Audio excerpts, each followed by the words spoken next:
हाँ, एक ਮਜ਼ਬੂਤ ਔਰਤ ਦਾ ਕਿਰਦਾਰ ਜਿਹੜਾ ਮੈਨੂੰ ਪੜ੍ਹਾਈ ਲਿਖਾਈ ਨੇ ਮੈਨੂੰ ਜਿਹੜਾ ਦਿੱਤਾ ਹੈਗਾ, ਮੈਂ ਤਾਂ ਇਹ ਕਹਿੰਦੀ ਕਿ ਹਰੇਕ ਕੁੜੀ ਨੂੰ ਪੜ੍ਹਨਾ ਚਾਹੀਦਾ ਔਰ ਮੈਂ ਇੰਨੇ ਔਖੇ ਹਾਲਾਤਾਂ ਵਿੱਚੋਂ ਜੇ ਨਿਕਲ ਕੇ ਪੜ੍ਹ ਗਈ ਹਾਂ ਅਤੇ ਇਹਦੇ ਵਿੱਚ ਲਾ ਲਓ ਮੇਰੀ ਹਿੰਮਤ ਲਾ ਲਓ ਅਤੇ ਮੇਰੀ ਕਿਸਮਤ ਲਾ ਲਓ, ਜੇ ਪਰਮਾਤਮਾ ਦੀ ਕਿਰਪਾ ਲਾ ਲਓ ਕਿ ਮੈਨੂੰ ਇੱਥੋਂ ਤੱਕ ਪਹੁੰਚਣ ਦਾ ਮੌਕਾ ਮਿਲਿਆ। ਨਹੀਂ ਤਾਂ ਅਦਰਵਾਈਜ਼ ਮੇਰੇ ਵਰਗੀਆਂ ਕੁੜੀਆਂ ਜੇ ਦੱਬ ਜਾਂਦੀਆਂ, ਜਿੱਦਾਂ ਮੈਨੂੰ ਸੱਟ ਲੱਗ ਗਈ ਸੀ ਜਾਂ ਮੈਨੂੰ ਕਿਹਾ ਜਾਂਦਾ ਸੀਗਾ ਵਾਰ-ਵਾਰ ਖਰਚਾ ਨਹੀਂ ਹੈ, ਕਿੱਦਾਂ ਮੈਨੇਜ ਕਰਨਾ, ਪਰ ਮੈਨੂੰ ਮੌਕੇ ਲੱਭਦੇ ਰਹੇ। ਮੈਂ ਇਸ ਦੇ ਨਾਲ ਹੀ ਮੈਂ ਤੁਹਾਨੂੰ ਪੁੱਛਣਾ ਚਾਹੂੰਗੀ ਕਿ ਜਿੱਥੇ ਤੁਹਾਡੀ ਫੈਮਿਲੀ ਅਲਾਉ ਨਹੀਂ ਸੀ ਕਰਦੀ ਕਾਲਜ ਜਾਣਾ, ਜਾਂ ਤੁਸੀਂ ਜਿੱਦਾਂ ਕਿਹਾ ਕਿ ਮੈਂ ਸ਼ੀਲਡ ਜਿਹੜੀ ਮਿਲਦੀ ਸੀ ਤੁਹਾਨੂੰ ਤੁਸੀਂ ਲੁਕੋ ਕੇ ਲਿਆਉਂਦੇ ਹੁੰਦੇ ਸੀਗੇ, ਕਿਤੇ ਨਾ ਕਿਤੇ ਤੁਹਾਡੀ ਫੈਮਿਲੀ ਤੁਹਾਨੂੰ ਜਾਣ ਵੀ ਨਹੀਂ ਸੀ ਦਿੰਦੀ। ਜਦੋਂ ਤੁਸੀਂ ਜਾਣਾ ਸ਼ੁਰੂ ਕੀਤਾ ਤੇ ਉਹ ਕਿਤੇ ਨਾ ਕਿਤੇ ਤੁਹਾਡਾ ਸਾਥ ਦੇਣਾ ਸ਼ੁਰੂ ਹੋਏ ਸੀਗੇ ਵੀ ਤੁਸੀਂ ਜਾ ਰਹੇ ਹੋ ਕਿ ਝੂਠ ਬੋਲ ਕੇ? ਹਾਂ, ਨਹੀਂ ਮੇਰਾ ਨਾ ਫਾਦਰ ਸਾਹਿਬ ਐਮਫਿਲ ਦੇ ਵਿੱਚ ਚੇਂਜ ਹੋਣਾ ਸ਼ੁਰੂ ਹੋ ਗਏ ਸੀ। ਆਪਣਾ ਸਰਕਲ ਦੇ ਨਾਲ ਵਿਚਰਨਾ, ਈਵਨ ਦੈਨ ਕਿ ਆਪਣੇ ਭੈਣ ਭਰਾਵਾਂ ਦੇ ਮੇਰੇ ਵਿਆਹ ਹੋ ਚੁੱਕੇ ਸੀਗੇ ਅਤੇ ਉਹਨਾਂ ਨਾਲ ਕੀ ਹੋਇਆ ਕਿ ਇੱਕ ਰਿਸ਼ਤੇਦਾਰੀਆਂ ਤਾਂ ਨਵੀਆਂ ਬਣੀਆਂ ਹੀ ਬਣੀਆਂ, ਪਰ ਇੱਕ ਚੇਂਜ ਆਉਣਾ ਸ਼ੁਰੂ ਹੋ ਗਿਆ ਉਹਨਾਂ ਦੇ ਵਿੱਚ। ਉਹ ਚੇਂਜ ਲਿਆਉਣ ਵਾਸਤੇ ਮੈਨੂੰ ਬੜਾ ਮਤਲਬ ਸਟਰਗਲ ਕਰਨਾ ਪਿਆ, ਉਹਦੇ ਲਈ ਮੈਨੂੰ ਬੜੇ ਇਮਤਿਹਾਨ ਵੀ ਦੇਣੇ ਪਏ। ਮੇਰੀਆਂ ਮਤਲਬ ਇਹ ਕਹਿ ਲਓ ਕਿ ਜੇ ਮੈਂ ਘਰੋਂ ਜਾਣਾ ਤਾਂ ਮੈਨੂੰ ਪਿੱਛੋਂ ਦੇਖਿਆ ਜਾਂਦਾ ਸਾਡੀ ਕੁੜੀ ਸਹੀ ਜਗ੍ਹਾ 'ਤੇ ਪਹੁੰਚੀ ਹੋਈ ਹੈ। ਈਵਨ ਦੈਨ ਕਿ ਚਾਚੇ ਤਾਏ, ਚਾਚੇ ਦੇ ਮੁੰਡੇ ਰਿਪੋਰਟਾਂ ਬਹੁਤ ਇਕੱਠੀਆਂ ਕਰ ਲੈਂਦੇ ਸੀ ਕਿ ਪਹਿਲਾਂ ਸਹੀ ਜਗ੍ਹਾ 'ਤੇ ਹੈਗੀ ਹੈ ਜਾਂ ਇੱਦਾਂ ਹੀ ਹੈ ਜਾਂ ਐਵੇਂ ਆ। ਅਤੇ ਮੈਂ ਕੋਈ ਵੀ ਕੰਮ ਕਰਨਾ, ਥੀਏਟਰ 'ਤੇ ਕਰਨਾ ਜਾਂ ਕੁਛ ਵੀ ਕਰਨਾ, ਉਹਨੇ ਕਹਿਣਾ ਇਹ ਤਾਂ ਇਹ ਕੰਜਰਾਂ ਦਾ ਕੰਮ ਸ਼ੁਰੂ ਕੀਤਾ, ਇਹ ਕੋਈ ਕੰਮ ਆ, ਇਹ ਕੁੜੀਆਂ ਦੇ ਕੰਮ ਨਹੀਂ। ਅਤੇ ਮੈਂ ਡਰਦੀ ਨੇ ਪਾਰਟੀਸਪੇਟ ਕਰਨਾ, ਅਤੇ ਉਹਦੀਆਂ ਜਿਹੜੀਆਂ ਮਿਲੀਆਂ ਹੋਈਆਂ ਸ਼ੀਲਡਾਂ ਘਰ ਦੇ ਉਹਨੂੰ ਕਿੱਦਾਂ ਪਸੰਦ ਹੋ ਸਕਦੀਆਂ ਸੀਗੀਆਂ। ਉਹਨਾਂ ਨੇ ਕਹਿਣਾ ਇਹ ਤਾਂ ਐਵੇਂ ਫਾਲਤੂ ਦੇ ਕੰਮ ਕਰਦੀ ਫਿਰਦੀ ਹੈ, ਇਹਦੇ ਨਾਲ ਕੀ ਹੋ ਜਾਣਾ, ਕੋਈ ਕੁੜੀ ਇੱਦਾਂ ਦੀ ਕਰਦੀ ਹੈ। ਔਰ ਕੁੜੀਆਂ ਚਿੜੀਆਂ ਸ਼ਰੀਕਾ ਕਬੀਲਾ ਮੇਰੇ 'ਤੇ ਬਹੁਤ ਸਾਰੀਆਂ ਗੱਲਾਂ ਬਣਾਉਣੀਆਂ ਸ਼ੁਰੂ ਕਰਤੀਆਂ ਸੀ ਨਜਾਇਜ਼ ਹੀ, ਕਿ ਇਸ ਕੁੜੀ ਨੂੰ ਘਰ ਬਿਠਾਓ, ਇਹਦਾ ਵਿਆਹ ਕਰੋ, ਮੇਨ ਕੰਮ ਇਹ ਆ, ਤੁਸੀਂ ਇਹਨੂੰ ਪੜ੍ਹਾਓ ਲਿਖਾਓ ਨਾ। ਕਿਉਂਕਿ ਮੈਂ ਸਵਾਲ ਕਰਨੇ ਸ਼ੁਰੂ ਕਰ ਦਿੱਤੇ ਸੀ ਕਿ ਜਦੋਂ ਆਪਾਂ ਪੜ੍ਹਦੇ ਹਾਂ ਆਪਾਂ ਚੇਤਨ ਹੁੰਦੇ ਹਾਂ, ਅਵੇਅਰਨੈਸ ਹੁੰਦੀ ਹੈ, ਫਿਰ ਉਦੋਂ ਆਪਾਂ ਗਲਤ ਨੂੰ ਗਲਤ ਅਤੇ ਸਹੀ ਨੂੰ ਸਹੀ ਕਹਿਣਾ ਸ਼ੁਰੂ ਕਰਦੇ ਹਾਂ। ਉਦੋਂ ਆਪਾਂ ਆਪਣੇ ਘਰਦਿਆਂ ਨੂੰ ਵੀ ਸਮਝਾਉਂਦੇ ਹਾਂ ਕਿ ਨਹੀਂ ਤੁਸੀਂ ਵੱਡੇ ਜ਼ਰੂਰ ਹੈਗੇ ਹੋ, ਪਰ ਕਿਤੇ ਨਾ ਕਿਤੇ ਛੋਟਿਆਂ ਦੀ ਵੀ ਸੁਣੋ। ਅਤੇ ਮੈਂ ਆਪਣੀ ਸੁਣਾਉਂਦੀ ਹੁੰਦੀ ਸੀ, ਭਾਵੇਂ ਉਹਦੇ ਲਈ ਮੇਰੇ ਨਾਲ ਮੇਰੇ ਘਰ ਦੇ ਜਦੋਂ ਮੁੰਡਾ ਦੇਖ ਕੇ ਆਉਂਦੇ ਸੀ, ਮੈਂ ਨਾ ਕਰ ਆਉਂਦੀ ਸੀ ਤਾਂ ਮੇਰੇ ਘਰ ਦੇ ਮੇਰੇ ਨਾਲ ਬਹੁਤ ਦਿਨ ਨਹੀਂ ਸੀ ਬੋਲਦੇ। ਤਾਂ ਉਹ ਕਹਿੰਦੇ ਸੀ ਤੂੰ ਮਰ ਜਾ ਤਾਂ ਚੰਗੀ ਗੱਲ ਆ, ਸਾਡੇ ਘਰ ਤੂੰ ਜੰਮੀ ਕਿਉਂ, ਤੇਰੇ ਕਰਕੇ ਸਾਨੂੰ ਰਿਸ਼ਤੇਦਾਰਾਂ ਅੱਗੇ ਨੀਵੇਂ ਹੋਣਾ ਪੈਂਦਾ। ਮੇਰੇ ਮਾਮਿਆਂ ਨੇ ਕਹਿਣਾ ਤੁਸੀਂ ਕੁੜੀ ਸਿਰ ਚਾੜੀ ਹੋਈ, ਦੇਖਿਓ ਕਿਸੇ ਦਿਨ ਚੰਨ ਚੜਾਏਗੀ। ਇਹੋ ਜਿਹੀਆਂ ਗੱਲਾਂ ਮੈਨੂੰ ਲੱਗਦਾ ਹੁੰਦਾ ਸੀ ਮੇਰੇ ਕਰੈਕਟਰ 'ਤੇ ਜਦੋਂ ਲੱਗਣੀਆਂ ਤਾਂ ਮੈਨੂੰ ਲੱਗਣਾ। ਔਰ ਮੈਂ ਤੁਸੀਂ ਯਕੀਨ ਕਰੋ ਮੇਰਾ ਸਰਕਲ ਇੱਦਾਂ ਦਾ ਸੀਗਾ, ਜੇ ਕੋਈ ਮੁੰਡੇ ਨਾਲ ਮੈਂ ਕੋਈ ਪੜ੍ਹਾਈ ਲਿਖਾਈ ਦੀ ਵੀ ਗੱਲ ਕਰਨੀ ਤਾਂ ਮੈਂ ਡਰਦੀ ਹੁੰਦੀ ਸੀ ਕਿ ਕੋਈ ਮੈਨੂੰ ਇਹ ਨਾ ਕਵੇ ਕਿ ਖੜੀ ਹੋਈ ਹੈ। ਮੈਂ ਬਹੁਤ ਹੀ ਜਾਂਦੇ ਇੱਦਾਂ ਜਿੱਦਾਂ ਇੱਕ ਕਹਿੰਦੇ ਨੇ ਘੋੜੇ ਨੂੰ ਬੰਨੇ ਹੁੰਦੇ ਨੇ, ਅਤੇ ਸਿੱਧਾ ਜਾਣਾ ਅਤੇ ਸਿੱਧਾ ਵਾਪਸ ਆਉਣਾ। ਆਹ ਮੇਰੀ ਲਾਈਫ ਸੀ। ਐਮਫਿਲ ਤੋਂ ਬਾਅਦ ਮੈਂ ਕਾਲਜ ਜਦੋਂ ਪਹੁੰਚੀ ਹਾਂ ਜੋਬ ਦੇ ਵਿੱਚ, ਉੱਥੇ ਮੈਨੂੰ PhD ਦੇ ਵਿੱਚ ਮੈਂ ਆਉਣਾ ਸੀ, ਤਾਂ ਮੈਂ ਕਿਹਾ ਸੀ ਮੈਂ ਨਾਟਕ ਦੀ ਹੀ PhD ਕਰਨੀ ਹੈ। ਨਾਟਕ ਦਾ ਸਬਜੈਕਟ ਮੈਂ MA ਨੂੰ ਪੜ੍ਹਾਉਂਦੀ ਸੀ। PhD ਵਿੱਚ ਨਾਟਕ ਵਾਲਾ ਵਿਸ਼ਾ ਕਿਉਂ ਚੁਣਿਆ? ਇਸ ਕਰਕੇ ਕਿਉਂਕਿ ਨਾਟਕ ਮੈਨੂੰ ਜ਼ਿੰਦਗੀ ਦੇ ਸਭ ਤੋਂ ਨੇੜੇ ਲੱਗਦਾ ਹੈ। ਅਸਲ 'ਚ ਜਿਹੜੇ ਡਰਾਮੇ ਮੈਂ ਆਪਣੇ ਆਲੇ ਦੁਆਲੇ ਵੀ ਦੇਖਦੀ ਰਹੀ ਹਾਂ ਨਾ, ਜੋ ਵੀ ਮੇਰੇ ਨਾਲ ਹੁੰਦਾ ਰਿਹਾ, ਅਤੇ ਇੱਕ ਮੈਨੂੰ ਲੱਗਦਾ ਹੁੰਦਾ ਸੀ ਕਿ ਜਿਹੜੀ ਨਾਟਕ ਦੇ ਥਰੂ ਅਸੀਂ ਜਿਹੜੀ ਗੱਲ ਕਹਿ ਸਕਦੇ ਉਹ ਜ਼ਿਆਦਾ ਅਸਰ ਕਰਦੀ ਹੈ, ਜ਼ਿਆਦਾ ਅਸਰ ਕਰਦੀ। ਇੱਕ ਦਰਪਣ ਹੈ, ਉਹ ਤੁਸੀਂ ਆਪਣੀ ਜ਼ਿੰਦਗੀ ਨੂੰ ਦੁਬਾਰਾ ਦੇਖ ਸਕਦੇ ਹੋ। ਅਤੇ ਮੈਂ ਨਾਟਕ ਨੂੰ ਚੁਣਿਆ। ਨਾਟਕ ਮੇਰਾ ਪਸੰਦੀਦਾ ਵਿਸ਼ਾ, ਕਿਉਂਕਿ ਮੇਰੀ MA ਦੇ ਵਿੱਚ ਮੈਡਮ ਨਾਟਕ ਪੜ੍ਹਾਉਂਦੇ ਸੀ। ਪਿਆਰ ਤਾਂ ਮੈਨੂੰ ਉਹਦੇ ਨਾਟਕ ਨਾਲ ਹੋਇਆ। ਫਿਰ ਸਤੀਸ਼ ਕੁਮਾਰ ਵਰਮਾ ਜੀ ਮਿਲੇ, ਪੰਜਾਬੀ ਯੂਨੀਵਰਸਿਟੀ ਤੋਂ ਮੈਂ PhD ਕੀਤੀ, ਬੜੇ ਵਧੀਆ ਤਰੀਕੇ ਨਾਲ ਮੇਰੀ PhD ਹੋਈ। ਉਸ ਤੋਂ ਬਾਅਦ ਫਿਰ ਅਖੀਰ ਇਹੀ ਹੋਇਆ ਕਿ ਹੁਣ ਤਾਂ ਸਾਰੇ ਭੈਣ ਭਰਾ ਵੀ ਵਿਆਹੇ ਗਏ, ਕੁੜੀ ਤੇਰੀ ਪੜ੍ਹਾਈ ਵੀ ਹੋ ਗਈ, ਤੇਰੀ ਜੋਬ ਵੀ ਹੋ ਗਈ, ਹੁਣ ਕੀ ਚਾਹੁੰਦੀ ਹੈ ਤੂੰ? ਹੁਣ ਘਰ ਦੇ ਪੁੱਛਣ ਲੱਗ ਗਏ ਸੀ ਕਿ ਹੁਣ ਕੀ ਚਾਹੁੰਦੀ ਹੈ। ਮੈਂ ਕਿਹਾ ਹੁਣ ਤੁਸੀਂ ਮੇਰਾ ਵਿਆਹ ਕਰ ਦਿਓ, ਹੁਣ ਮੈਂ ਉੱਥੇ ਜੋਗੀ ਹੋ ਗਈ। ਮੈਮ ਜੇ ਇੱਥੇ ਵਿਆਹ ਦੀ ਗੱਲ ਕਰੀਏ, ਕਿਉਂਕਿ ਉਸ ਤੋਂ ਪਹਿਲਾਂ ਤੁਸੀਂ ਕਿੰਨੇ ਮੁੰਡਿਆਂ ਨੂੰ ਨਾ ਕੀਤੀ, ਪਰ ਉਸ ਤੋਂ ਬਾਅਦ ਸਹੀ ਚੋਣ ਕਿਵੇਂ ਹੋਈ? ਮੇਰੀ ਸਹੀ ਚੋਣ ਇੰਨੇ ਮੁੰਡਿਆਂ ਤੋਂ ਬਾਅਦ ਇੱਦਾਂ ਹੋਈ। ਸਭ ਤੋਂ ਪਹਿਲਾਂ ਜਦੋਂ ਘਰ 'ਚ ਰਿਸ਼ਤਾ ਹੁੰਦਾ ਸੀ ਤਾਂ ਪੁੱਛਿਆ ਜਾਂਦਾ ਸੀ ਕਿ ਮੁੰਡਾ ਕੀ ਕਰਦਾ, ਅਤੇ ਗੱਲ ਕੀਤੀ ਜਾਂਦੀ ਸੀ ਮੁੰਡੇ ਦੀ ਨਾ 10 ਕਿੱਲੇ ਜ਼ਮੀਨ, 5 ਕਿੱਲੇ ਜ਼ਮੀਨ ਹੈ, ਮੁੰਡਾ ਕਰਦਾ ਕੁਛ ਵੀ ਨਹੀਂ, ਬਸ ਜ਼ਮੀਨ ਹੈ। ਉਹ ਜ਼ਮੀਨ ਵਾਹੁੰਦਾ ਨਹੀਂ ਵਾਹੁੰਦਾ, ਕਿ ਉਹ ਖੇਤਾਂ 'ਚ ਉਹਨੂੰ ਟਰੈਕਟਰ ਵੀ ਚਲਾਉਣਾ ਆਉਂਦਾ ਕਿ ਨਹੀਂ ਆਉਂਦਾ, ਪਰ ਉਹਨਾਂ ਦੀ ਡਿਮਾਂਡ ਹੁੰਦੀ ਸੀ ਕਿ ਭਾਈ ਗੱਡੀ ਦੇ ਦੇਣਗੇ, ਮਿਲਣੀਆਂ ਕਰ ਦੇਣਗੇ ਇੰਨੀਆਂ। ਤਾਂ ਮੈਂ ਸੋਚਦੀ ਹੁੰਦੀ ਸੀ ਕਿ ਇਹਦੇ ਨਾਲ ਤਾਂ ਚੰਗਾ ਮੈਂ ਬੇਜ਼ਮੀਨੇ ਨਾਲ ਵਿਆਹ ਕਰਾ ਲੂੰ। ਮਾਲਵੇ ਦੇ ਵਿੱਚ ਇੱਕ ਸਭ ਤੋਂ ਵੱਡੀ ਗੱਲ ਹੈ ਕਿ ਕੁੜੀਆਂ ਜ਼ਮੀਨਾਂ ਦੇ ਕੇ ਵਿਆਹੀਆਂ ਜਾਂਦੀਆਂ ਨੇ, ਕਿ ਜ਼ਮੀਨ ਜ਼ਰੂਰ ਹੋਣੀ ਚਾਹੀਦੀ। ਮੇਰੀ ਮਾਂ ਦਾ ਇੱਕ ਸੁਪਨਾ ਸੀ ਕਿ ਮੈਂ ਕੁੜੀ ਜ਼ਮੀਨ ਵਾਲੇ ਘਰ ਵਿਆਹੁਣੀ ਹੈ। ਜ਼ਮੀਨ ਵਾਲਾ ਘਰ ਤਾਂ ਫਿਰ ਮੁੰਡਾ ਨਹੀਂ ਪੜ੍ਹਿਆ ਲਿਖਿਆ ਲੱਭਦਾ। ਹੁਣ ਮੈਨੂੰ ਇਹ ਸੀ ਕਿ ਜੇ ਘੱਟ ਪੜ੍ਹਿਆ ਲਿਖਿਆ ਲੱਭਾਂਗੀ ਅਤੇ ਉਹਨੇ ਮੈਨੂੰ ਘਰੋਂ ਨਹੀਂ ਜਾਣ ਦੇਣਾ, ਅਤੇ ਮੈਂ ਤਾਂ ਇੰਨਾ ਮਤਲਬ ਇੱਥੋਂ ਤੱਕ ਮਸਾਂ ਪਹੁੰਚੀ ਹਾਂ, ਮਸਾਂ ਪੜ੍ਹਾਈ ਕੀਤੀ ਹੈ। ਉਹ ਫਿਰ ਬਹੁਤਾ ਜ਼ਿਆਦਾ ਕਰਕੇ ਫਿਰ ਮੈਂ ਸੋਚਿਆ ਕਿ ਤੁਸੀਂ ਨਾ ਮੈਨੂੰ ਇੱਕ ਨਾ ਮੰਮੀ ਕਿ ਤੁਸੀਂ ਮੇਰੇ ਲਈ ਬਹੁਤਾ ਨਾ ਕਰੋ, ਤੁਸੀਂ ਰਿਸ਼ਤੇਦਾਰਾਂ ਨੂੰ ਇੱਕ ਗੱਲ ਕਹੋ ਕਿ ਜੇ ਕੋਈ ਮੁੰਡਾ ਮੇਰੇ ਲਈ ਲੱਭਣਾ ਤਾਂ ਉਹ ਪੜ੍ਹਿਆ ਲਿਖਿਆ ਜ਼ਰੂਰ ਹੋਵੇ, ਤੇ ਮੇਰੀ ਮਾਂ ਨੇ ਕਹਿਣਾ ਪੜ੍ਹਿਆ ਲਿਖਿਆ ਹੋਵੇ ਤੇ ਪੱਲੇ ਭਾਵੇਂ ਧੇਲਾ ਨਾ ਹੋਵੇ ਉਹਦੇ। ਤੇ ਮੈਂ ਕਿਹਾ ਧੇਲਾ, ਜੇ ਬੰਦਾ ਚੰਗਾ ਹੋਵੇ ਨਾ, ਬੰਦਾ ਮਿਹਨਤ ਕਰਨ ਵਾਲਾ ਹੋਵੇ, ਦੌਲਤਾਂ ਪਿੱਛੇ ਜਿਹੜੇ ਨੇ ਉਹ ਜਿਹੜੇ ਬੰਦਿਆਂ ਪਿੱਛੇ ਦੌਲਤਾਂ ਹੁੰਦੀਆਂ ਨੇ, ਦੌਲਤਾਂ ਪਿੱਛੇ ਬੰਦੇ ਨਹੀਂ ਹੁੰਦੇ। ਸੋ ਇਸ ਕਰਕੇ ਤੁਸੀਂ ਉਹ ਬੰਦਾ ਲੱਭੋ ਜਿਹੜਾ ਦੌਲਤ ਕਮਾ ਸਕਦਾ ਹੋਵੇ, ਨਾ ਕਿ ਤੁਸੀਂ ਉਹ ਲੱਭੋ ਕਿ ਜਿਹੜਾ ਪਿਓ ਦੀ ਪ੍ਰਾਪਰਟੀ ਤੇ ਬੈਠਾ ਹੈ ਤੇ ਆਪ ਕੁਝ ਵੀ ਨਹੀਂ ਕਰ ਰਿਹਾ। ਤੇ ਮੇਰੀ ਮਾਂ ਕਹਿੰਦੀ ਫਿਰ ਤਾਂ ਸਾਰੇ ਪੰਜਾਬ 'ਚ ਅਨਾਉਂਸਮੈਂਟ ਹੀ ਕਰਨੀ ਪੈਣੀ, ਤੇਰੇ ਲਈ ਤਾਂ ਮੁੰਡਾ ਲੱਭਣਾ ਹੀ। ਮੈਂ ਕਿਹਾ ਮਾਤਾ ਜੀ ਮੈਂ ਕੋਈ ਵੱਡੀ ਡਿਮਾਂਡ ਤਾਂ ਕੀਤੀ ਨਹੀਂ, ਸਿਰਫ ਇੱਕੋ ਹੀ ਡਿਮਾਂਡ ਆ ਕਿ ਪੜ੍ਹਿਆ ਲਿਖਿਆ ਲੱਭ ਦਿਓ, ਭਾਵੇਂ ਕਾਲਾ ਹੀ ਲੱਭ ਦਿਓ, ਮੈਨੂੰ ਗੋਰਾ ਵੀ ਨਹੀਂ ਚਾਹੀਦਾ, ਬਹੁਤਾ ਸੋਹਣਾ ਵੀ ਨਹੀਂ ਚਾਹੀਦਾ, ਮੈਂ ਸੋਹਣੇ ਨੂੰ ਕੀ ਕਰਨਾ, ਸੋਹਣੀ ਸੋਚ ਲੱਭ ਦਿਓ। ਤੇ ਇਸ ਚੱਕਰ ਦੇ ਵਿੱਚ ਇੱਕ ਰਿਸ਼ਤਾ ਆਇਆ ਜੀ, ਮੁੰਡਾ ਵਕੀਲ ਹੈ, ਵਕੀਲ ਹੈ ਤੇ ਪੜ੍ਹਿਆ ਲਿਖਿਆ। ਮੇਰੇ ਕੰਨ ਥੋੜੇ ਜਿਹੇ ਖੜੇ ਹੋਏ ਕਿ ਵੇਖ ਲੈਣਾ ਚਾਹੀਦਾ। ਵਕੀਲ ਨੇ ਲਾ ਲਓ ਕਿ ਮੇਰੀ ਕਿਸਮਤ ਉਹਦੇ ਨਾਲ ਸੀਗਾ। ਉਸ ਮੁੰਡੇ ਦੀ ਪਹਿਲੀ ਇਹ ਗੱਲ ਸੀ ਕਿ ਭਾਈ ਜਿਸ ਕੁੜੀ ਨਾਲ ਮੇਰਾ ਵਿਆਹ ਹੋਣਾ ਉਹਦੇ ਨਾਲ ਮੇਰੀ ਗੱਲ ਜ਼ਰੂਰ ਕਰਾਓ। ਅੱਛਾ। ਮੈਨੂੰ ਇਹ ਚੀਜ਼ ਉਹਦੀ ਬਹੁਤ ਅੱਛੀ ਲੱਗੀ ਕਿ ਮੈਨੂੰ ਇਹ ਸੀ ਕਿ ਮੇਰੇ ਘਰ ਦੇ ਮੈਨੂੰ ਫਿਰ ਤਿਆਰ ਕਰਨਗੇ, ਫਿਰ ਲੈ ਕੇ ਜਾਣਗੇ, ਚਾਚੇ ਤਾਇਆਂ ਵਾਲੇ ਫਿਰ ਕਹਿਣਗੇ ਲੈ ਫਿਰ ਨਾ ਕਰ ਆਈ, ਕਿਉਂਕਿ ਮੇਰੀ ਬੇਇੱਜ਼ਤੀ ਘਰੇ ਆਣ ਕੇ ਮੇਰੀ ਬਹੁਤ ਲਾਪਾ ਹੁੰਦੀ ਸੀ। ਤੇ ਮੈਂ ਕਿਹਾ ਜੀ ਆਹ ਤਾਂ ਬਹੁਤ ਅੱਛੀ ਗੱਲ ਕੀਤੀ ਉਹਨੇ। ਮੈਂ ਉਹਦੇ ਨਾਲ ਗੱਲ ਕੀਤੀ, ਉਹ ਕਹਿੰਦਾ ਕਿ ਗੁਰਜੀਤ ਕੌਰੇ ਮੈਂ ਵਕੀਲ ਹਾਂ, ਇੰਨਾ ਮੈਂ ਕਮਾਉਣਾ ਆ, ਜ਼ਮੀਨ ਮੇਰੇ ਕੋਲ ਹੈ ਨਹੀਂ, ਪਰ ਮੈਂ ਵੀ ਸਟਰਗਲ ਕਰਕੇ ਆਪਣਾ ਛੋਟਾ ਜਿਹਾ ਇੱਕ ਘਰ ਬਣਾਇਆ, ਤੇ ਆਹ ਮੇਰੀ ਮਤਲਬ ਸਟੱਡੀ ਹੈ ਜੋ ਵੀ ਹੈ, ਤੇ ਤੁਸੀਂ ਆਪਣੇ ਬਾਰੇ ਮੈਨੂੰ ਦੱਸੋ। ਤੇ ਮੈਨੂੰ ਸਾਰਾ ਕੁਝ ਉਹਦਾ ਵਧੀਆ ਲੱਗਾ, ਉਹਦੀ ਗੱਲਬਾਤ ਤੋਂ ਮੈਨੂੰ ਲੱਗਾ ਕਿ ਜਿੰਨਾ ਕੁ ਸਟਰਗਲ ਮੈਂ ਕੀਤਾ ਆ ਇਹ ਮੈਨੂੰ ਸਮਝਦਾ ਉਹਦੇ ਅਕੋਰਡਿੰਗ। ਤੇ ਮੈਂ ਘਰਦਿਆਂ ਨੂੰ ਕਿਹਾ ਕਿ ਘਰਦਿਆਂ ਨੂੰ ਕਿ ਤੁਸੀਂ ਇਹਦੀ ਫੋਟੋ ਮੰਗਾਓ ਤੇ ਤੁਸੀਂ ਮੈਨੂੰ ਇਹ ਮੁੰਡਾ ਪਸੰਦ ਆ।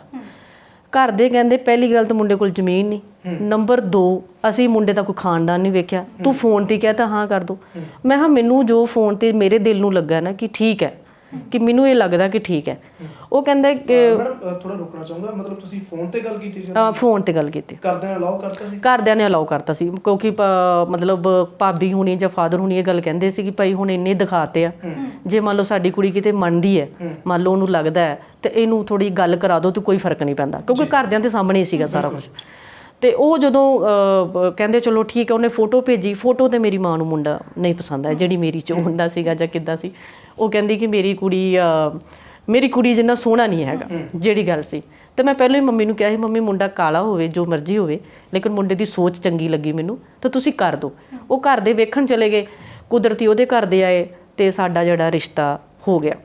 ਤੇ ਉਹਨਾਂ ਨੇ ਸਭ ਤੋਂ ਪਹਿਲਾਂ ਸੀ ਕਿ ਕੁੜੀ ਅਸੀਂ ਬਿਲਕੁਲ ਸਿੰਪਲ ਸਾਦਾ ਵਿਆਹ ਕਰਨਾ, ਅਸੀਂ ਕੁਝ ਲੈਣਾ ਨਹੀਂ, ਅਸੀਂ 4 ਬੰਦੇ ਆਵਾਂਗੇ ਤੇ ਕੁੜੀ ਵਿਆਹ ਕੇ ਲੈ ਜਾਵਾਂਗੇ। ਜਿਹੜੀ ਸਭ ਤੋਂ ਚੰਗੀ ਗੱਲ ਲੱਗੀ ਕਿ ਪਹਿਲੀ ਵਾਰ ਕੋਈ ਬੰਦਾ ਐਵੇਂ ਦਾ ਟੱਕਰਿਆ ਜਿਹਨੇ ਮਤਲਬ ਮੈਨੂੰ ਇਹ ਨਹੀਂ ਪੁੱਛਿਆ ਕਿ ਤੇਰਾ ਪਿਓ ਕੀ ਦੇਵੇਗਾ। ਉਹ ਮੇਰੇ ਜਿਹੜੇ ਸਹੁਰਾ ਸਾਹਿਬ ਸੀ ਉਹ ਕਹਿੰਦੇ ਕਿ ਅਸੀਂ ਕੋਈ ਮਿਲਨੀਆਂ ਮੁਲਨੀਆਂ ਸਾਡਾ ਵਿਸ਼ਵਾਸ ਨਹੀਂ ਹੈਗਾ, ਸਾਨੂੰ ਕੁੜੀ ਪੜ੍ਹੀ ਲਿਖੀ ਲੱਭ ਗਈ, ਅਸੀਂ ਮੁੰਡੇ ਵਾਸਤੇ ਕਦੋਂ ਦੀ ਕੁੜੀ ਲੱਭ ਰਹੇ ਸੀ ਇੱਦਾਂ ਦੀ। ਤੇ ਉਹ ਕਹਿੰਦੇ ਨੇ ਜਿੱਦਾਂ ਜੁਗ ਨੂੰ ਜੁਗ ਟੱਕਰਨ ਵਾਲੀ ਗੱਲ। ਤੇ ਉਹ ਬਸ ਅਸੀਂ ਦੋਨੇ ਮਿਲੇ ਤੇ ਔਰ ਸਾਡਾ 1 ਮਹੀਨੇ 'ਚ ਵਿਆਹ ਹੋ ਗਿਆ। ਮੈਂ ਉਦੋਂ PhD ਕਰਦੀ ਪਈ ਸੀ। ਸਰ ਬਹੁਤ ਹੀ ਆਸ਼ਾਵਾਦੀ ਸੀ, ਮਤਲਬ ਪ੍ਰਮਾਤਮਾ ਨੇ ਮੇਰੀ ਏਡੀ ਸੁਣੀ, ਉਹਨਾਂ ਨੇ ਮੇਰੀ PhD ਕਰਾਈ ਮੇਰੇ ਲਈ, ਉਹਨਾਂ ਨੇ ਟਾਈਪਿੰਗ ਸਿੱਖੀ ਸਾਰੀ ਪੰਜਾਬੀ ਦੇ ਵਿੱਚ। ਉਸ ਤੋਂ ਬਾਅਦ ਮੇਰੀ ਜੌਬ ਲੱਗੀ Lyallpur Khalsa college assistant professor, PhD complete ਹੋਈ 18 ਦੇ ਵਿੱਚ। ਫਿਰ ਉਸ ਤੋਂ ਬਾਅਦ ਦੈਨ ਮੈਂ DAV college as a regular job 'ਚ ਆ ਗਈ ਹਾਂ। ਤੇ ਅੱਜ ਬਹੁਤ ਹੀ ਵਧੀਆ ਲਾਈਫ ਹੈ, ਮੇਰੀ ਬੇਟੀ ਹੈ ਮੇਰੇ ਕੋਲ, ਔਰ ਬੜਾ ਵਧੀਆ ਲੱਗਦਾ ਸਾਰਾ ਕੁਝ। ਜਦੋਂ ਮਤਲਬ ਮੇਰਾ ਵਿਆਹ ਸੀਗਾ ਦਵਿੰਦਰ ਜੀ, ਮੈਂ ਦੱਸਣਾ ਚਾਹਾਂਗੀ, ਕੁੜੀਆਂ ਮਹਿੰਦੀ ਲਵਾ ਕੇ ਸੋਚਦੀਆਂ ਨੇ ਕਿ ਮੈਂ ਇੰਨੇ ਸੂਟ ਇਕੱਠੇ ਕਰਨੇ ਆ, ਇੰਨੀਆਂ ਜੁੱਤੀਆਂ ਇਕੱਠੀਆਂ ਕਰਨੀਆਂ ਨੇ, ਆਹ ਕਰਨਾ ਹੈ। ਤੇ ਮੈਂ ਇੱਕ ਥੈਲਾ ਲੱਭਿਆ, ਉਹਦੇ ਵਿੱਚ ਆਪਣੀਆਂ ਸਾਰੀਆਂ ਸ਼ੀਲਡਾਂ ਇਕੱਠੀਆਂ ਕੀਤੀਆਂ ਔਰ ਆਪਣੀਆਂ ਕਿਤਾਬਾਂ ਇਕੱਠੀਆਂ ਕੀਤੀਆਂ। ਤੇ ਮੈਂ ਮੇਰੀ ਮਾਂ ਨੂੰ ਕਿਹਾ ਕਿ ਮਾਂ ਇਹਨੂੰ ਬੋਰੀ ਨੂੰ ਮੂੰਹ ਬੰਨ੍ਹ ਦੇ ਤੇ ਇਹ ਮੇਰੀ ਗੱਡੀ 'ਚ ਰੱਖ ਦਵੇਂ। ਤੇ ਉਹ ਕਿਤਾਬਾਂ ਸ਼ੀਲਡਾਂ ਤੁਸੀਂ ਆਪਣੇ ਸਹੁਰੇ ਮੈਂ ਸਹੁਰੇ ਲੈ ਕੇ ਗਈ, ਅੱਜ ਵੀ ਮੌਜੂਦ ਨੇ। ਤੁਸੀਂ ਮੇਰੇ ਘਰ ਜਾ ਸਕਦੇ ਹੋ ਤੇ ਤੁਸੀਂ ਦੇਖ ਸਕਦੇ ਹੋ ਕਿ ਉਹਦੇ 'ਚ ਗੁਰਜੀਤ ਕੌਰ ਨੇ ਜੋ ਕਮਾਇਆ, ਮੇਰੀ ਕਮਾਈ ਉਹ ਆ, ਅਸਲ 'ਚ ਮੇਰਾ ਦਾਜ ਉਹ ਆ। ਮੇਰੀ ਮਾਂ ਨੇ ਜੋ ਮੈਨੂੰ ਪੇਟੀ ਵਿੱਚ ਸਾਂਭ ਕੇ ਦਿੱਤਾ ਉਹ ਤਾਂ ਮੇਰਾ ਕਹਿ ਲਓ ਉਹਨਾਂ ਨੇ ਜੋ ਦੇਣਾ ਸੀਗਾ, ਪਰ ਜੋ ਮੈਂ ਕਮਾਇਆ ਉਹ ਦਾਜ ਮੇਰਾ ਸਾਹਮਣੇ ਆ, ਸ਼ਾਈਨ ਕਰਦਾ ਆ ਘਰ ਦੇ ਵਿੱਚ। ਜਦੋਂ ਮੈਂ ਐਂਟਰ ਕਰਦੀ ਹਾਂ ਤਾਂ ਮੈਨੂੰ ਵੇਖ ਕੇ ਮੇਰਾ ਮਨ ਖੁਸ਼ ਹੁੰਦਾ ਹੈ ਕਿ ਮੈਂ ਵਾਕਈ ਕੁਛ ਨਾ ਕੁਛ ਲਾਈਫ 'ਚ ਕੀਤਾ ਹੈ। ਹੁਣ ਲਗਾਤਾਰ ਜ਼ਿੰਦਗੀ ਦੇ ਵਿੱਚ ਵਧੀਆ ਕਰ ਰਹੇ ਹਾਂ ਪਰਮਾਤਮਾ ਦੀ ਦਇਆ ਦੇ ਨਾਲ। ਅੱਜ ਵਧੀਆ ਇੱਕ ਜਗ੍ਹਾ ਆ, ਇੱਕ ਪੋਜੀਸ਼ਨ ਆ, ਇੱਕ ਮਜ਼ਬੂਤ ਔਰਤ ਦੇ ਵਾਂਗ ਮੈਂ ਜੀ ਰਹੀ ਹਾਂ। ਇੱਕ ਉਹ ਕੁੜੀ ਜਿਹਨੂੰ ਮਤਲਬ ਇੱਕ ਦੱਬਿਆ ਜਾ ਰਿਹਾ ਸੀਗਾ ਤੇ ਅੱਜ ਉਹੀ ਉੱਭਰ ਕੇ ਸਾਹਮਣੇ ਆਈ ਹੈ। ਤੇ ਮੈਂ ਆਪਣੀ ਇੱਕ ਕਹਿ ਲਓ ਕਿ ਉਸ ਲੜਾਈ ਦੇ ਵਿੱਚੋਂ ਇੱਕ ਜਿਹੜੀ ਜਿੱਤ ਪ੍ਰਾਪਤ ਕੀਤੀ ਹੈ। ਤੇ ਇਹ ਹਰ ਕੁੜੀ ਨੂੰ ਹੀ ਕਰਨੀ ਚਾਹੀਦੀ ਹੈ। ਤੇ ਸੋ ਆਇਓ ਹੀ ਸੀਗਾ। ਤੇ ਮੈਂ ਅੱਜ ਜਦੋਂ ਤੁਸੀਂ ਆਪਣੀ ਪਿਛਲੀ ਲਾਈਫ ਨੂੰ ਦੇਖਦੇ ਆ ਤੇ ਹੁਣ ਵਾਲੀ ਲਾਈਫ ਨੂੰ ਦੇਖਦੇ ਆ ਤੇ ਜਦੋਂ ਪਿੱਛੇ ਸੋਚਦੇ ਆ ਕਿਵੇਂ ਲੱਗਦਾ?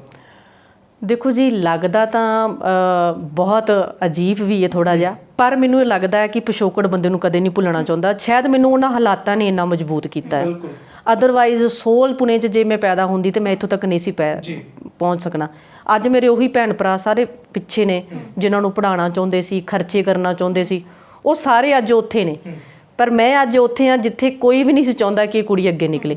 ਇੱਥੇ ਮੈਂ ਦਰਸ਼ਕਾਂ ਨੂੰ ਕਹਿਣਾ ਚਾਹੂੰਗਾ ਕਿ ਮੈਮ ਨੇ ਇੱਕ ਮਿਸਾਲ ਕਾਇਮ ਕੀਤੀ ਹੈ ਕਿ ਕਹਿੰਦੇ ਹੁੰਦੇ ਕਿ ਰਸਤੇ ਤੁਸੀਂ ਤੁਰਦੇ ਜਾਓ, ਰਸਤੇ ਬਣਦੇ ਜਾਣਗੇ, ਪਰ ਨਹੀਂ, ਮੈਮ ਨੇ ਆਪਣੇ ਰਸਤੇ ਖੁਦ ਬਣਾਏ।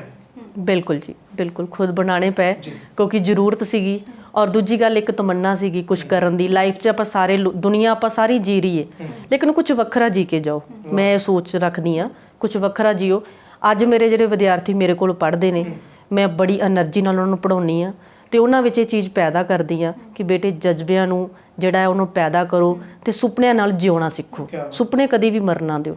ਪਾਸ਼ ਕਹਿੰਦਾ ਨਾ, ਸਭ ਤੋਂ ਖਤਰਨਾਕ ਹੁੰਦਾ ਸੁਪਨਿਆਂ ਦਾ ਮਰ ਜਾਣਾ, ਕਿ ਕਦੀ ਵੀ ਸੁਪਨੇ ਨਾ ਮਰਨ ਦਿਓ। ਜੇ ਮਰ ਜਾਣਗੇ ਤਾਂ ਤੁਸੀਂ ਮੁਰਦੇ ਹੋ ਜਾਓਗੇ ਤੇ ਮੁਰਦਿਆਂ ਵਰਗੀ ਜ਼ਿੰਦਗੀ ਨਹੀਂ ਜੀਣੀ ਚਾਹੀਦੀ। ਸੋ ਮੈਂ ਇੱਦਾਂ ਦੀ ਲਾਈਫ ਖੁਦ ਹੰਡਾਈ ਹੈ ਤੇ ਮੇਰੇ ਸਟੂਡੈਂਟਸ ਵਿੱਚ ਵੀ ਉੱਦਾਂ ਦਾ ਮੈਂ ਕੁਝ ਦੇਖਦੀ ਹਾਂ ਤੇ ਸ਼ਾਇਦ ਇੱਕ ਵਧੀਆ ਅਧਿਆਪਕ ਜਿੱਦਾਂ ਦੇ ਮੈਨੂੰ ਅਧਿਆਪਕ ਮਿਲੇ ਉੱਦਾਂ ਦੀ ਮੈਂ ਵੀ ਬਣਨਾ ਚਾਹੁੰਦੀ ਹਾਂ ਤੇ ਆਉਣ ਵਾਲੇ ਸਮੇਂ 'ਚ ਕਾਮਯਾਬ ਵੀ ਹੋਵਾਂਗੀ। ਬੜਾ ਕੁਝ ਅੱਗੇ ਮੈਂ ਲਾਈਫ 'ਚ ਕਰਨਾ। ਅਜੇ ਥੀਏਟਰ ਨੂੰ ਲੈ ਕੇ ਕਾਫੀ ਕੁਝ ਕਰਨਾ ਆ। ਮੈਂ ਥੀਏਟਰ ਨੂੰ ਬਹੁਤ ਪਿਆਰ ਕਰਦੀ ਹਾਂ ਤੇ ਇਸ ਕਰਕੇ ਇਹਦੇ ਵਿੱਚ ਵੀ ਮੈਂ ਹੁਣ ਕਾਫੀ ਮਿਹਨਤ ਕਰ ਰਹੀ ਹਾਂ। ਨਵੇਂ ਸਿਰੇ ਤੋਂ ਇੱਕ ਆਪਣੀ ਐਕਟਿੰਗ ਹੁਣ ਸ਼ੁਰੂ ਕੀਤੀ ਹੈ ਤੇ ਮੈਨੂੰ ਲੱਗਦਾ ਕਿ ਚੰਗਾ ਹੀ ਹੋਏਗਾ ਆਉਣ ਵਾਲੇ ਸਮੇਂ 'ਚ। ਮੈਮ, ਜਿਵੇਂ ਤੁਸੀਂ ਦੱਸ ਰਹੇ ਸੀ ਕਿ ਜਦੋਂ ਤੁਸੀਂ ਪੜ੍ਹਦੇ ਹੁੰਦੇ ਸੀ, ਤੁਹਾਡੀ ਏਜ ਸੀ ਜਦੋਂ ਪੜ੍ਹਨ ਦੀ, ਠੀਕ ਹੈ, ਉਦੋਂ ਉਹ ਜਿਹੜਾ ਵਿਆਹ ਦੇ ਵਿੱਚ ਜਿਹੜਾ ਦਾਜ ਮੁੰਡੇ ਵਾਲਿਆਂ ਵੱਲੋਂ ਕਿਹਾ ਜਾਂਦਾ ਸੀ ਵੀ ਗੱਡੀ ਦੇ ਦੋਗੇ, ਕਿੰਨੇ ਪੈਸੇ ਦੇਣਗੇ, ਉਹ ਮੈਨੂੰ ਲੱਗਦਾ ਕਿਤੇ ਨਾ ਕਿਤੇ ਉਹ ਉਦੋਂ ਦਾ ਟਾਈਮ ਹੀ ਨਹੀਂ ਸੀਗਾ। ਅੱਜ ਦੇ ਟਾਈਮ 'ਚ ਵੀ ਉਹ ਚੀਜ਼ਾਂ ਦੇਖੀਆਂ ਜਾਂਦੀਆਂ, ਸੋਨਾ ਕਿੰਨਾ ਪਾਓਗੇ, ਮਿਲਣੀਆਂ ਕਰ ਦੋਗੇ, ਗੱਡੀ ਕਿਹੜੀ ਦਓਗੇ, ਤੇ ਉਹਦੇ ਬਾਰੇ ਤੁਹਾਡਾ ਕੀ ਕਹਿਣਾ ਵੀ ਉਹ ਚੀਜ਼ ਹਾਲੇ ਤੱਕ ਖਤਮ ਨਹੀਂ ਹੋਈ? ਨਹੀਂ, ਬਿਲਕੁਲ ਨਹੀਂ ਰਾਜੇ। ਸਮਾਂ ਬੇਸ਼ੱਕ ਬਦਲਿਆ ਹੈ, ਚੇਂਜ ਹੋਇਆ। ਹੁਣ ਕੁੜੀਆਂ ਕਾਫੀ ਅੱਗੇ ਨਿਕਲੀਆਂ ਨੇ, ਪੜ੍ਹ ਲਿਖ ਗਈਆਂ ਨੇ, ਪਰ ਜਿਹੜੀ ਸਾਡੀ ਇੱਕ ਸੋਚ ਹੈ ਨਾ, ਉਹ ਅਜੇ ਉੱਥੇ ਹੀ ਖੜੀ ਹੈ ਕੁੜੀਆਂ ਦੇ ਲਈ। ਖਾਸ ਕਰਕੇ ਪਿੰਡਾਂ ਦੇ ਵਿੱਚ ਅਜੇ ਵੀ ਇੱਦਾਂ ਦਾ ਬੜਾ ਕੁਝ ਦੇਖਿਆ ਜਾਂਦਾ ਹੈ ਕਿ ਮੁੰਡੇ ਨੂੰ ਗੱਡੀ ਚਾਹੀਦੀ ਹੈ ਜਾਂ ਇੰਨਾ ਸੋਨਾ ਚਾਹੀਦਾ, ਇੰਨੀਆਂ ਮਿਲਣੀਆਂ ਹੋਣੀਆਂ ਚਾਹੀਦੀਆਂ ਨੇ। ਇਹ ਇੱਕ ਸੋਚ ਜਿਹੜੀ ਉਹ ਬਦਲਣੀ ਪੈਗੀ। ਸਭ ਤੋਂ ਪਹਿਲਾਂ ਕੁੜੀਆਂ ਨੂੰ ਆਪ ਬਦਲਣਾ ਪਏਗਾ। ਸਮਾਜ ਨੂੰ ਬਦਲਣ ਵਾਸਤੇ ਸਾਨੂੰ ਆਪ ਬਦਲਣਾ ਪਏਗਾ। ਜਿੰਨਾ ਚਿਰ ਅਸੀਂ ਆਪ ਨਹੀਂ ਬਦਲਾਂਗੇ, ਸਮਾਜ ਨਹੀਂ ਬਦਲੇਗਾ। ਸਮਾਜ ਤੋਂ ਤੁਸੀਂ ਜੇ ਉਮੀਦ ਕਰਦੇ ਰਹੋਗੇ ਨਾ ਕਿ ਉਹ ਤੁਹਾਡੇ ਲਈ ਬਦਲੇਗਾ, ਜੇ ਮੈਂ ਉਮੀਦ ਕਰਦੀ ਰਹਿੰਦੀ ਕਿ ਮੇਰੇ ਲਈ ਮੇਰੇ ਸਾਰੇ ਬਦਲ ਜਾਣਗੇ, ਤਾਂ ਨਹੀਂ ਬਦਲਣਾ ਸੀ ਉਹਨਾਂ ਨੇ।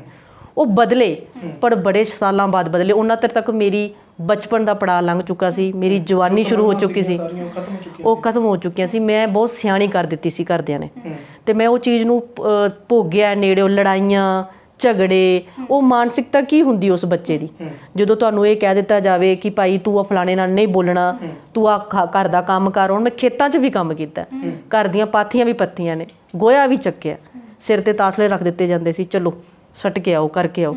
ਤੇ ਉਹ ਇੱਕ ਬੱਚਾ ਜਿਹਦੇ ਵਿੱਚ ਉਹ ਪੜ੍ਹਨਾ ਚਾਹੁੰਦਾ ਹੈ, ਜਿਹਦੇ 'ਚ ਉਹ ਮਾਹੌਲ ਚਾਹੁੰਦਾ ਹੈ, ਉਹ 'ਚ ਜੇ ਉਹਨੂੰ ਘੁੱਟ ਲਿਆ ਜਾਵੇ ਤਾਂ ਉਹ ਕਿਵੇਂ ਦਾ ਵਿਕਾਸ ਕਰੇਗਾ? ਪਰ ਠੀਕ ਹੈ, ਥੋੜ੍ਹਾ ਜਿਹਾ ਆਪਣੇ ਆਪ ਨੂੰ ਬਦਲਣਾ ਪਏਗਾ, ਪਰ ਬਦਲਣ ਵਾਸਤੇ ਤੁਹਾਡੇ ਇਮਤਿਹਾਨ ਬੜੇ ਤਗੜੇ ਹੁੰਦੇ ਆ, ਉਹ ਦੇਣ ਲਈ ਤਿਆਰ ਰਹਿਣਾ ਚਾਹੀਦਾ ਬੰਦੇ ਨੂੰ। ਮੈਮ, ਥੀਏਟਰ ਦੀ ਗੱਲ ਕੀਤੀ ਜਾਵੇ, ਥੀਏਟਰ ਤੁਸੀਂ ਪੜ੍ਹਿਆ ਹੈ, ਕਦੀ ਪ੍ਰੈਕਟੀਕਲੀ ਵੀ ਹੁਣ ਸ਼ੁਰੂ ਕੀਤਾ ਹੈ? ਹਾਂਜੀ, ਪ੍ਰੈਕਟੀਕਲੀ ਹਾਂ, ਬਿਲਕੁਲ। ਇੱਕ ਸੀਗਾ ਦਵਿੰਦਰ ਜੀ ਕਿ PhD ਤਾਂ ਕਰ ਲਈ ਥੀਏਟਰ ਦੇ ਵਿੱਚ। ਥੀਏਟਰ ਕਰਨਾ ਸੀਗਾ, ਘਰਦਿਆਂ ਨੇ ਕਿਹਾ ਕਿ ਇਹ ਕੰਮ ਬੰਦਿਆਂ ਦਾ ਨਹੀਂ ਹੈਗਾ, ਹੈ ਨਾ। ਚਲੋ ਜੀ, ਰੁਕ ਗਿਆ ਉਸ ਟਾਈਮ, ਨਹੀਂ ਜਿੱਦ ਕਰ ਸਕੇ, ਨਹੀਂ ਹਿੰਮਤ ਕਰ ਸਕੀ। ਮੈਂ ਕਾਫੀ ਕੰਮਾਂ 'ਚ ਮੈਂ ਹਿੰਮਤ ਕੀਤੀ, ਕਾਫੀ 'ਚ ਨਹੀਂ ਕਰ ਸਕੀ, ਕਿਉਂਕਿ ਜੇ ਕਰਦੀ ਤਾਂ ਫਿਰ ਸ਼ਾਇਦ ਮੈਨੂੰ ਲੱਗਦਾ ਸੀ ਉਹ ਮੈਨੂੰ ਐਕਸੈਪਟ ਹੀ ਨਹੀਂ ਕਰਦੇ, ਹੈ ਨਾ। ਤੇ ਮੈਨੂੰ ਇਹ ਲੱਗਦਾ ਸੀਗਾ ਕਿ ਹੁਣ ਜਦੋਂ ਮੈਂ PhD ਕਰ ਲਈ, PhD ਤੋਂ ਬਾਅਦ ਮੈਂ ਇੱਕ ਆਪਣੀ ਜਦੋਂ ਥੀਸਿਸ ਨੂੰ ਦੁਬਾਰਾ ਦੇਖਦੀ ਹਾਂ ਤੇ ਮੈਨੂੰ ਲੱਗਦਾ ਹੈ ਕਿ ਅਜੇ ਮੇਰੀ PhD ਅਧੂਰੀ ਆ, ਕਿਉਂਕਿ ਨਾਟਕ ਇੱਕ ਖੇਡਣ ਵਾਲੀ ਸ਼ੈ ਆ। ਬਿਲਕੁਲ। ਨਾਟਕ ਰੰਗਮੰਚ ਨਾਲ ਜੁੜੀ ਹੋਈ ਚੀਜ਼ ਹੈ। ਜੇ ਆਪਾਂ ਨਾਟਕ ਨੂੰ ਮਤਲਬ ਹੰਡਾਉਂਦੇ ਨਹੀਂ, ਉਹਨੂੰ ਖੇਡਦੇ ਨਹੀਂ, ਕਿਉਂਕਿ ਆਪਣੇ ਵਿੱਚ ਬਹੁਤ ਕੁਝ, ਆਪਣੇ 'ਚ ਬਹੁਤ ਸਾਰੇ ਕਲਾਕਾਰ ਨੇ, ਬਹੁਤ ਸਾਰੀਆਂ ਭਾਵਨਾਵਾਂ ਨੇ ਜੋ ਦੱਬੀਆਂ ਪਈਆਂ ਨੇ, ਉਹ ਇੱਕ ਨਾਟਕ ਨੇ ਬਾਹਰ ਕੱਢਣੀਆਂ ਨੇ। ਤੁਸੀਂ ਮਤਲਬ ਇਸ ਗੱਲ ਨੂੰ ਵੀ ਹੈਰਾਨ ਹੋਵੋਗੇ ਕਿ ਮੇਰੀ PhD ਦਾ ਟੌਪਿਕ ਵੀ ਔਰਤਾਂ ਦੇ ਉੱਪਰ ਹੈ, ਨਾਟਕ ਦੇ ਵਿੱਚ ਔਰਤਾਂ ਦੇ ਉੱਪਰ। ਤੇ ਮੈਂ ਔਰਤਾਂ ਨੂੰ ਬਹੁਤ ਚੰਗੀ ਤਰ੍ਹਾਂ ਪੜ੍ਹਿਆ ਤੇ ਖੁਦ ਆਪਣੇ ਆਪ ਨੂੰ 'ਚ ਮਹਿਸੂਸ ਵੀ ਕੀਤਾ ਤੇ ਮੈਂ ਹੁਣ ਪ੍ਰੈਕਟੀਕਲ ਸ਼ੁਰੂ ਕੀਤਾ ਹੈ ਤੇ ਹੁਣ ਇੱਕ ਇਹ ਚੈਪਟਰ ਵੀ ਮੈਂ ਪੂਰਾ ਕਰਨਾ ਆ ਤੇ ਇਹਦੇ ਵਿੱਚ ਮੈਂ ਵੱਧ ਤੋਂ ਵੱਧ ਹੁਣ ਜਿਹੜਾ ਸਮਾਂ ਦੇ ਰਹੀ ਹਾਂ। ਪੜ੍ਹ ਤਾਂ ਲਿਆ ਬਹੁਤ ਕੁਝ, ਪਰ ਹੁਣ ਖੇਡਿਆ ਵੀ ਜਾਵੇ ਤਾਂ ਜੋ ਮੇਰਾ ਥੀਸਿਸ ਮੈਨੂੰ ਕੰਪਲੀਟ ਲੱਗੇ। ਬਸ ਹਾਂਜੀ ਮੈਮ ਗੱਲ ਜਿੱਥੇ ਰੰਗਮੰਚ ਦੀ ਸ਼ੁਰੂ ਹੋਈ ਹੈ ਤੇ ਤੁਸੀਂ ਹਾਲੇ ਤੱਕ ਰੰਗਮੰਚ ਕੀਤਾ ਕਿਤੇ ਸ਼ੁਰੂ ਜਾਂ ਕੋਈ ਇੱਕ ਅੱਧਾ ਕਿਸੇ ਨਾਲ ਕਿਸੇ ਗਰੁੱਪ ਨਾਲ ਜੁੜੇ ਹੋ? ਹਾਂਜੀ, ਮੈਂ ਆਜ਼ਾਦ ਰੰਗਮੰਚ ਨਾਲ ਜੁੜੀ ਹਾਂ ਪਿਛਲੇ ਕੁਝ ਸਮੇਂ ਤੋਂ। ਉਹਨਾਂ ਨਾਲ ਮੈਂ ਇੱਕ ਨਾਟਕ ਖੇਡਿਆ ਵਿਹੜਾ ਸ਼ਗਨਾਂ ਦਾ, ਤੇ ਉਸ ਤੋਂ ਬਾਅਦ ਕੈਮਰੇ ਅੱਗੇ ਛੋਟੇ-ਛੋਟੇ ਮੈਨੂੰ ਜਿਹੜੀਆਂ ਛੋਟੇ-ਛੋਟੇ ਨਾਟਕ ਕਰਨ ਦਾ ਵੀ ਮੌਕਾ ਮਿਲਿਆ ਆ, ਤੇ ਅੱਗੇ ਵੀ ਅਸੀਂ ਪਲਾਨ ਕਰ ਰਹੇ ਹਾਂ ਤੇ ਕੁਛ ਨਾ ਕੁਛ ਅਸੀਂ ਇਸ ਗਰੁੱਪ ਨਾਲ ਜੁੜ ਕੇ ਅੱਗੇ ਕਰਾਂਗੇ। ਤੇ ਹੁਣ ਵੀ ਆਪਣੇ ਸਾਡੇ ਡਾਇਰੈਕਟਰ ਰਵਿੰਦਰ ਜੀ ਹੁਣਾਂ ਨਾਲ ਮੇਰੀ ਗੱਲ ਹੋ ਰਹੀ ਸੀ, ਹੁਣ ਉਹ ਨਾਟਕ ਫਿਰ ਦੁਬਾਰਾ ਖੇਡਿਆ ਜਾਊਗਾ ਤੇ ਮੈਂ ਉਹਦੇ 'ਚ ਹਿੱਸਾ ਲਵਾਂਗੀ। ਤੇ ਮੈਂ ਉਹਨਾਂ ਨੂੰ ਕਿਹਾ ਸੀ ਹੁਣ ਤੁਸੀਂ ਕੰਟੀਨਿਊਟੀ ਬਣਾਈ ਰੱਖਿਓ ਤਾਂ ਜੋ ਮੈਂ ਲਗਾਤਾਰ ਇਹਦੇ 'ਚ ਜੁੜੀ ਰਵਾਂ। ਮੈਮ ਇੱਥੇ ਗੱਲ ਕਰੀਏ ਕਿ ਜਿੱਦਾਂ ਤੁਸੀਂ ਥਿਓਰੈਟੀਕਲੀ ਥੀਏਟਰ ਪੜ੍ਹਿਆ ਹੈ ਤੇ ਜਦੋਂ ਤੁਸੀਂ ਹੁਣ ਦੱਸ ਰਹੇ ਸੀਗੇ ਕਿ ਮੈਂ ਪਹਿਲਾ ਪਲੇ ਆਜ਼ਾਦ ਥੀਏਟਰ ਰੰਗਮੰਚ ਨਾਲ ਕੀਤਾ, ਤੇ ਤੁਹਾਡਾ ਕਿੱਦਾਂ ਦਾ ਐਕਸਪੀਰੀਅੰਸ ਸੀਗਾ? ਸ਼ਗੁਨ ਜੀ, ਐਕਚੁਅਲੀ ਜਦੋਂ ਮੈਂ ਪਹਿਲੀ ਵਾਰ ਮੈਨੂੰ ਕਿਹਾ ਗਿਆ ਨਾ ਕਿ ਤੂੰ ਗੁਰਜੀਤ ਮੈਮ ਕੋਈ ਕਰੈਕਟਰ ਹੈਗਾ ਤਾਂ ਤੁਸੀਂ ਨਿਭਾਉਣਾ ਆ, ਮੈਨੂੰ ਬਹੁਤ ਖੁਸ਼ੀ ਹੋਈ। ਇੱਕ ਡਰ ਵੀ ਸੀਗਾ ਕਿ ਬੜੇ ਸਾਲਾਂ ਬਾਅਦ ਕਰਨਾ ਆ, ਕੁਛ ਕੀ ਕਰਨਾ ਆ, ਕਿੱਦਾਂ ਕਰਨਾ ਆ। ਤਾਂ ਯਕੀਨ ਕਰੋ, ਜਦੋਂ ਮੈਨੂੰ ਪਹਿਲੇ ਦਿਨ ਰਵਿੰਦਰ ਜੀ ਸਟੇਜ ਤੇ ਲੈ ਕੇ ਗਏ ਤੇ ਮੇਰੇ ਅੱਖਾਂ 'ਚ ਹੰਝੂ ਸੀ, ਤੇ ਜਿਵੇਂ ਸਟੇਜ ਤੇ ਲੋਕ ਮੱਥਾ ਟੇਕਦੇ ਨੇ ਤੇ ਮੈਂ ਪ੍ਰੋਪਰ ਮੱਥਾ ਟੇਕ ਕੇ ਤੇ ਮੈਂ ਆਪਣੀਆਂ ਪਲਕਾਂ ਦੇ ਨਾਲ ਉਹਨੂੰ ਸਾਫ਼ ਕਰ ਰਹੀ ਸੀ ਕਿ ਹੇ ਖੁਦਾ, ਇਹ ਚੀਜ਼ ਨੂੰ ਮੈਂ ਜੀਣਾ ਚਾਹੁੰਦੀ ਸੀ, ਮੈਨੂੰ ਅੱਜ ਮੌਕਾ ਮਿਲਿਆ। ਤੇ ਮੈਂ ਕਹਾਂਗੀ ਮੇਰੀ ਜ਼ਿੰਦਗੀ 'ਚ ਦੋ ਇਹੋ ਜਿਹੇ ਮੇਲ ਕਰੈਕਟਰ ਰਹੇ ਆ। ਇੱਕ ਮਾਈ ਫਾਦਰ, ਜਿਨ੍ਹਾਂ ਨੇ ਮੇਰੇ ਪੜ੍ਹਾਈ ਲਿਖਾਈ 'ਚ ਬੇਸ਼ੱਕ ਘੱਟ ਸਾਥ ਦਿੱਤਾ ਪਰ ਦਿੱਤਾ ਬਹੁਤ, ਫਿਰ ਵੀ ਉਹ ਫਾਈਟ ਕਰਦੇ ਰਹੇ ਮੇਰੀ ਮਾਂ ਨਾਲ, ਮੇਰੇ ਮਾਮਿਆਂ ਨਾਲ, ਮੇਰੇ ਚਾਚੇ ਤਾਇਆਂ ਨਾਲ, ਫਿਰ ਵੀ ਉਹ ਮੈਨੂੰ ਕਿਤੇ ਨਾ ਕਿਤੇ ਇਜਾਜ਼ਤ ਦਿੰਦੇ ਰਹੇ। ਦੂਜਾ ਜਿਹੜਾ ਮੇਨ ਜਿਹੜਾ ਰੋਲ ਨਿਭਾਇਆ, ਮੇਰੇ ਹਸਬੈਂਡ ਨੇ। ਉਹਨਾਂ ਨੇ ਮੈਨੂੰ ਕਿਹਾ ਕਿ ਤੂੰ ਆਪਣੀ ਹਿੱਸੇ ਦੀ ਜ਼ਿੰਦਗੀ ਜੀ ਤੇ ਤੈਨੂੰ ਜੀਣੀ ਚਾਹੀਦੀ। ਤੇ ਜਦੋਂ ਮੈਂ ਹੁਣ ਸ਼ੁਰੂ ਕੀਤਾ ਤੇ ਉਹ ਬੜੇ ਖੁਸ਼ ਸੀ, ਮੇਰਾ ਨਾਟਕ ਦੇਖਣ ਆਏ। ਨਾਟਕ ਦੇਖਣ ਆਏ, ਮੇਰੀ ਬੇਟੀ ਨਾਲ ਆਈ ਤੇ ਉਹਨਾਂ ਨੇ ਘਰੇ ਜਾ ਕੇ ਮੈਨੂੰ ਕਿਹਾ ਕਿ ਗੁਰਜੀਤ ਬਹੁਤ ਵਧੀਆ ਸੀਗਾ, ਤੂੰ ਹੋਰ ਵਧੀਆ ਕਰ ਸਕਦੀ ਹੈ ਤੇ ਇਸ ਚੀਜ਼ ਨੂੰ ਹੁਣ ਤੁਸੀਂ ਰੈਗੂਲਰ ਰੱਖਿਓ। ਤੇ ਮੈਨੂੰ ਬਹੁਤ ਵਧੀਆ ਲੱਗਾ। ਤੇ ਮੇਰੇ ਕੋਲ ਸ਼ਬਦ ਨਹੀਂ ਹੈ ਕਿ ਮੈਂ ਜਿਹੜੀ ਚੀਜ਼ ਸੋਚੀ ਸੀ ਕਿਸੇ ਟਾਈਮ ਕਿ ਕਰਾਂਗੀ, ਕਿਵੇਂ ਕਰਾਂਗੀ, ਕਿੱਥੇ ਕਰਾਂਗੀ, ਨਹੀਂ ਪਤਾ ਸੀਗਾ, ਪਰ ਮੌਕਾ ਮਿਲਿਆ। ਉਹੀ ਜਦੋਂ ਅਸੀਂ ਬਚਪਨ ਵਿੱਚ ਸੁਪਨੇ ਦੇਖਦੇ ਹਾਂ ਤੇ ਉਹ ਕਿਤੇ ਨਾ ਕਿਤੇ ਹੁਣ ਪੂਰੇ ਹੋ ਰਹੇ ਨੇ। ਬਿਲਕੁਲ। ਕਿਹੋ ਜਿਹਾ ਮਤਲਬ ਖੁਸ਼ੀ ਤਾਂ ਇੱਕ ਅਲੱਗ ਹੀ ਹੈ। ਤੇ ਹੋਰ ਤੁਸੀਂ ਕੀ ਸੋਚ ਰਹੇ ਹੋ ਵੀ ਲਾਈਫ 'ਚ ਕੀ ਅਚੀਵ ਕਰਨਾ? ਹਾਂ, ਮੈਂ ਆਪਣੀ ਲਾਈਫ ਦੇ ਵਿੱਚ ਮੇਰਾ ਇੱਕ ਹੈਗਾ ਆ ਕਿ ਮੈਂ ਇੱਕ ਪ੍ਰੋਫੈਸਰ ਤਾਂ ਹਾਂ, ਮੈਂ ਕਾਲਜ ਦੀ ਪ੍ਰਿੰਸੀਪਲ ਹੋਵਾਂ ਜਾਂ ਯੂਨੀਵਰਸਿਟੀ ਦੀ ਵੀਸੀ ਹੋਵਾਂ, ਇਹ ਮੇਰਾ ਹੈਗਾ ਆਉਣ ਵਾਲੇ ਸਮੇਂ ਦੇ ਵਿੱਚ। ਉਹਦੇ ਲਈ ਮੈਂ ਮਿਹਨਤ ਕਰ ਰਹੀ ਹਾਂ। ਨੰਬਰ 2, ਮੈਂ ਥੀਏਟਰ ਦੇ ਨਾਲ ਜੁੜ ਕੇ ਮੈਂ ਨਾਟਕ ਤਾਂ ਖੇਡਣਾ ਚਾਹੁੰਦੀ ਹਾਂ। ਮੈਂ ਸੋਚਦੀ ਹਾਂ ਕਿ ਫਿਲਮਾਂ ਦੇ ਵਿੱਚ ਵੀ ਆਉਣ ਵਾਲੇ ਸਮੇਂ 'ਚ ਮੌਕਾ ਮਿਲੇ, ਮੈਂ ਇੱਥੋਂ ਅੱਗੇ ਨਿਕਲਾਂ। ਇਹ ਦੋ ਮੇਰੇ ਹੈਗੇ ਆ ਸੁਪਨੇ, ਕਿਉਂਕਿ ਜਿਹੜਾ ਰੰਗਮੰਚ ਤੁਹਾਨੂੰ ਪਹਿਚਾਣ ਬਖਸ਼ਦਾ, ਤੁਹਾਡੀ ਪਹਿਚਾਣ ਬਣਦੀ ਹੈ, ਤੁਹਾਡੀ ਇੱਕ ਹੋਂਦ ਸਮਾਜ ਦੇ ਵਿੱਚ ਜਿਹੜੀ ਹੈ ਉਹ ਤੁਹਾਨੂੰ ਨਜ਼ਰ ਆਉਂਦੀ ਹੈ। ਤੇ ਮੈਂ ਇਹਦੇ ਜ਼ਰੀਏ ਅੱਗੇ ਵਧਣਾ ਚਾਹੁੰਦੀ ਹਾਂ। ਇਹ ਦੋ ਟਾਰਗੇਟ ਹੈ। ਪਹਿਲਾਂ ਤਾਂ ਸੀ ਕਿ ਮੈਂ ਪ੍ਰੋਫੈਸਰ ਹੋਵਾਂ, ਹੁਣ ਹੈ ਕਿ ਮੈਂ ਪ੍ਰਿੰਸੀਪਲ ਹੋਵਾਂ ਤੇ ਜਾਂ ਯੂਨੀਵਰਸਿਟੀ ਦੀ ਵੀਸੀ ਹੋਵਾਂ। ਇੱਕ ਫਿਲਮ ਦੇ ਵਿੱਚ ਵੀ ਕੰਮ ਕਰਨ ਦਾ ਮੌਕਾ ਮਿਲਿਆ? ਹਾਂਜੀ, ਹੁਣ ਪਿੱਛੇ ਜਿਹੀ ਇੱਕ ਵੈਬ ਸੀਰੀਜ਼ ਸੀਗੀ ਇੱਕ ਦੁਨੀ ਦੇ ਵਿੱਚ, ਤੇ ਮੈਨੂੰ ਉਹਦੇ 'ਚ ਮੌਕਾ ਮਿਲਿਆ ਹੈ। ਉਹ 'ਚ ਮੈਂ ਇੱਕ ਛੋਟਾ ਜਿਹਾ ਪਾਰਟ ਜਿਹੜਾ ਅਦਾ ਕੀਤਾ ਆ, ਤੇ ਉਹ ਵੀ ਬੜਾ ਵਧੀਆ ਐਕਸਪੀਰੀਅੰਸ ਰਿਹਾ ਮੇਰੀ ਲਾਈਫ ਦਾ। ਬੜਾ ਨਵਾਂ ਵੀ ਲੱਗ ਰਿਹਾ ਔਰ ਬੜਾ ਕੁਝ ਸਿੱਖ ਵੀ ਰਹੀ ਹਾਂ। ਲਾਈਫ ਸਿੱਖਣ ਦਾ ਨਾਮ ਹੈ, ਹਮੇਸ਼ਾ ਸਿੱਖਦੇ ਰਹੋ ਜੋ ਵੀ ਮਿਲੇ। ਮੈਮ, ਸਮਾਂ ਸਾਡੇ ਕੋਲ ਬਹੁਤ ਘੱਟ ਆ।